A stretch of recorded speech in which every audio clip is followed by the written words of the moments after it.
Bonjour à tous, on va voir aujourd'hui un point très intéressant, une question qu'on s'est tous posée et qu'adresse Rabbi Nosson dans Écoutez Halachot sur Odea Ilchot Milahe. Là-bas il dit comme ça: Eyot que les sages nous ont enseigné, étant donné que les sages nous ont enseigné que Kol Ma David Rahmana Letav Avid, tout ce qu'Hachem fait dans sa grande miséricorde, c'est pour le bien de l'homme.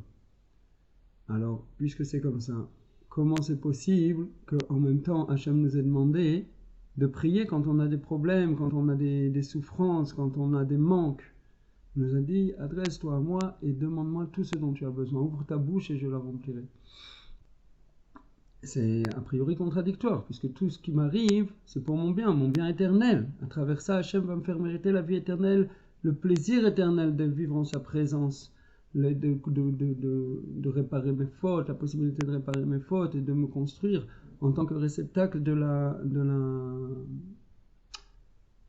lumière divine qui sera mon cadre, le Olam Haba pour l'éternité. C'est justement, il dit Rabbi Nathan, Bémet, c'est la vérité. Tout est vraiment pour le bien. Et pourtant, il faut prier pour sortir des souffrances et des limitations qui nous pèsent. Comment ça se fait? Parce qu'Hachem, il a construit le monde pour l'homme. Il a mis tout le monde dans les mains de l'homme, sous la responsabilité de l'homme. Ça veut dire que l'abondance divine et le bien qui doit descendre dans le monde, ça doit se faire à travers des réceptacles que l'homme construit et si on peut dire, des canalisations, des faisceaux, des tuyaux spirituels que l'homme construit et au sein desquels va voyager l'abondance divine qui doit arriver dans le monde jusqu'à tous les degrés de la création sur laquelle l'homme a été placé en tant que responsable. Et cette construction-là des canalisations et des réceptacles, elle se fait par la Torah et la Tfila. Mais essentiellement par la Tfila, essentiellement par la prière que l'homme prie.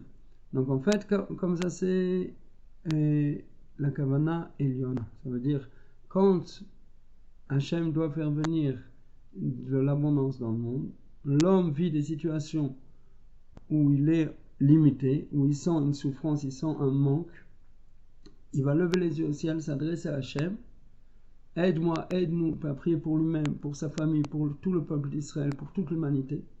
Et à travers cette prière, il va construire les éléments spirituels qui sont nécessaires à faire descendre la bonté d'Hachem dans toutes les strates de la création. Si ça n'était pas fait, et que la bonté descendait telle qu'elle est, c'est ce qu'on appelle la surabondance d'huile. Si on met trop d'huile, on a une bougie qui brûle, une mèche qui brûle avec un réceptacle avec de l'huile. Si je remplis trop d'huile, alors j'inonde, je noie la mèche et le feu s'éteint. Et le feu s'éteint. C'est la fin de toute étincelle.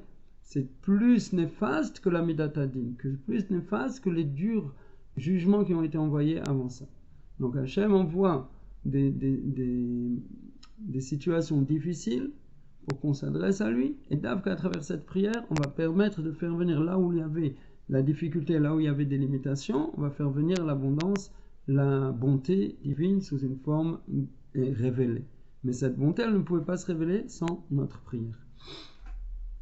Maintenant, il continue plus loin, il demande, mais quand même, malgré tout, si un homme, mettons par exemple, il vit dans la pauvreté, il ressent un manque au niveau de la parnassa. Donc il va prier pour avoir plus d'aisance, plus d'argent chaque mois.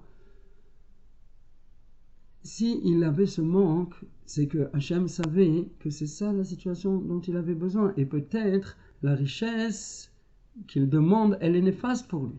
Peut-être elle va l'éloigner du droit chemin, comme beaucoup d'exemples nous l'ont montré, que les gens qui étaient Yirei Shamayim, qui avaient la crainte du ciel et qui travaillaient sur eux-mêmes et qui travaillaient pour servir leur créateur, quand ils ont reçu une grande abondance matérielle, ils ont oublié.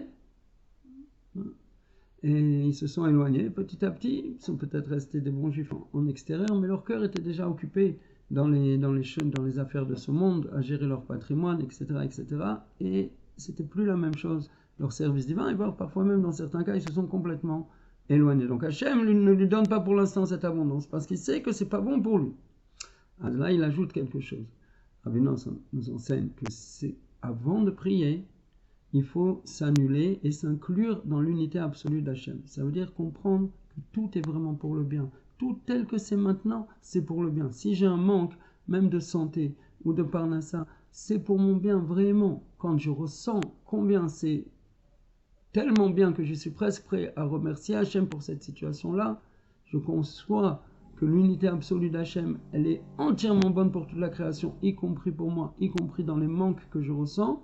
Alors maintenant, je peux prier. Maintenant, la prière que je vais faire, elle aura la force de changer les choses. Ça veut dire à travers cette prière même, je vais réparer mes fautes, je vais réparer l'état limité dans lequel je me suis placé, dans lequel j'existe et qui nécessite que je manque de parnassa ou que je manque de santé. Je vais réparer cette situation-là et je vais pouvoir mériter et je vais pouvoir devenir un réceptacle qui va recevoir l'abondance et la bonté et la richesse et la santé de façon nouvelle.